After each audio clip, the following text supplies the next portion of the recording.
Good afternoon from sunny San Antonio. Today we're going to look at a most unusual PFAS case. PFAS is forever chemicals. It's a case from the Board of Veterans Appeals. Before we get started, okay, this is a presentation from the San Antonio Coalition of Veterans and Families. Our mission: the immediate assistance for homeless veterans. Please feel free to hit the like button or subscribe to our channel. First of all, what is PFAS? It's forever chemicals used since the 1950s to make products resistant to water, grease, and heat. Because of their strong carbon-fluorine bonds, they don't break down easily, hence the name forever chemicals. They're in the environment, they're in our bodies, they're leading to widespread accumulation of potential health risks. In this case, we're looking at PFAS being in the water on a military base. Why I research Board of Veterans Appeals cases, the main reasons. One, I'm looking for a winning case similar to the veteran I am dealing with. So this helps with evidence and strategies. I'm not a veteran service officer. I always have veterans use service officers, but looking at what did win can be very helpful. Two, I'm learning more and more about case law and how the board applies it. We're going to look at some of that today. And three, every once in a while, I'm just purely surprised by the outcome of the case. In the case we're looking at today, I was just purely surprised. Okay, so the actual case we're looking at, it's a Board of Veterans Appeal case, and I give the citation number. You can use the citation number to look up the case. In the description, I have the citation reference and the link. This is a pretty recent case.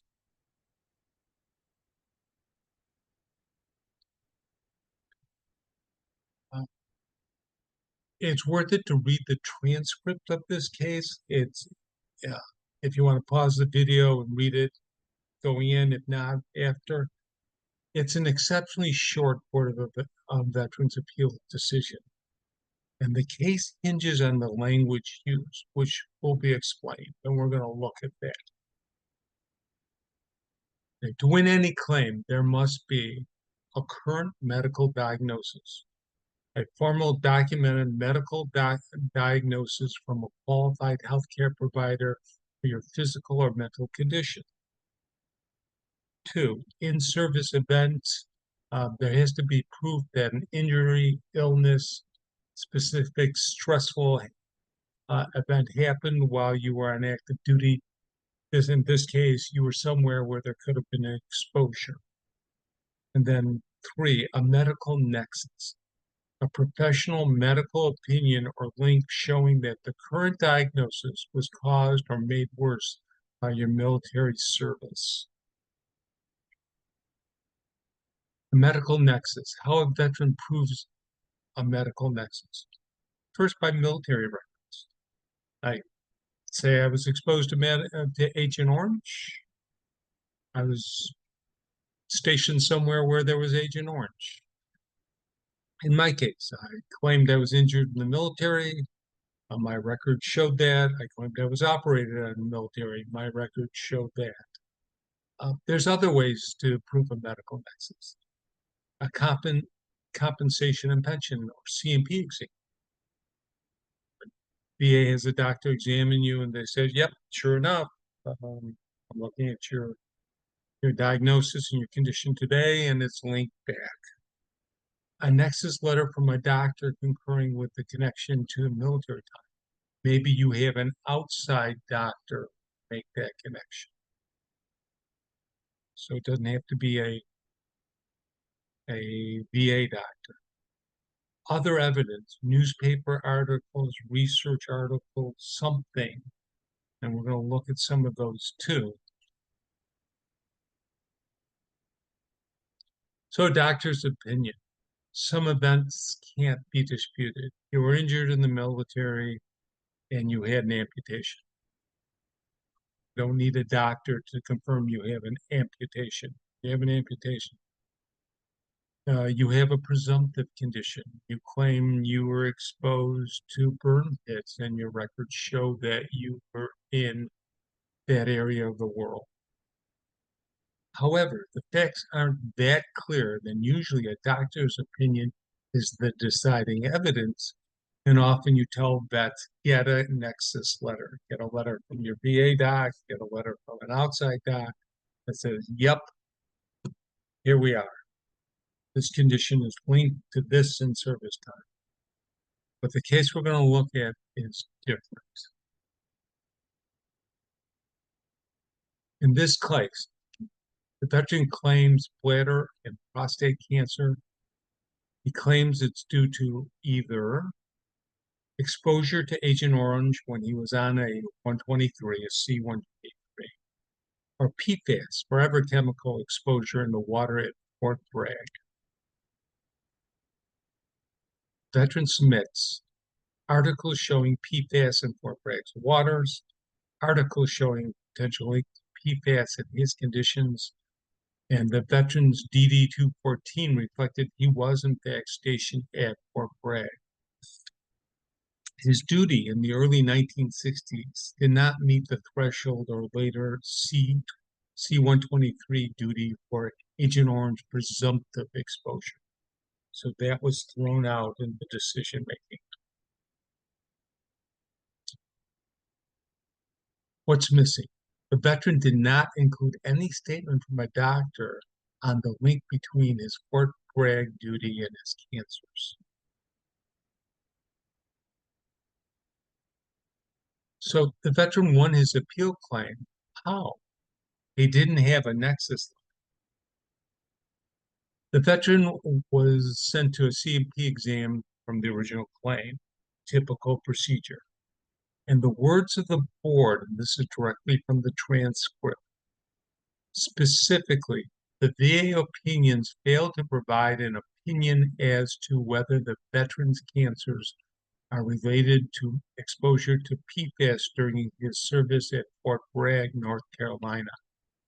Given the lack of an adequate medical opinion, there is no evidence contrary to a relationship between the current disabilities and service. So in the C&P exam, the person taking the look didn't say specifically, nah, not that. And this becomes very important. The board decided that the evidence was equal, called that equipoise. The veteran had submitted articles. The C&P examiner did not provide a medical opinion against the veteran's contention of cause. In instances of equipoise, the decision goes to the veteran, meaning medical evidence equal, then we find in favor of the veteran. Remand or not remand. Often a BVA case is remanded back to regional office for additional consideration, such as an additional medical opinion via another C&P exam. And in this case, there's two reasons this did not happen. Reason one, and this is again from the hearing, and this is directly from the transcripts. The veteran, through his attorney, submitted January 2023 correspondence waiving his right to any further duty to assist efforts, including any pre-decisional duty to assist errors in the matter before the board. The attorney explained that the record is complete. The evidence supports a grant, and that rather than adding to the delay by remanding the matter for a pre-decisional duty to assist error, the board should render a decision granting the benefits sought. So in essence, the attorney said, this is it. This is all we have. We want you to decide based on this. And from the transcripts, this is the board's own opinion. Remand is inappropriate where the predominant purpose is not to allow the board to make a fully informed decision unencumbered, by error, but to allow the VA to obtain more evidence so that it can properly deny the claim. And I give the cite, the case law where this comes from. So in other words, VA saying the only reason we would do the remand is so we have enough evidence to say no, and our hands are tied by the Andrews versus McDonough decision. We can't do that. My comments on the case. The transcript references the veteran's attorney. This representation being very sharp. At first glance, the veteran has a very weak claim. He doesn't have a nexus letter supporting the claim. He did have current research articles, but that's all he brought to the table. Why did the veteran win? The decision hinged on two factors. One, the C&P exam apparently did not directly address the veteran's contention of PFAS exposure. And two, when the case was appealed, they specifically claimed the evidence was complete and the veteran waived duty to assist.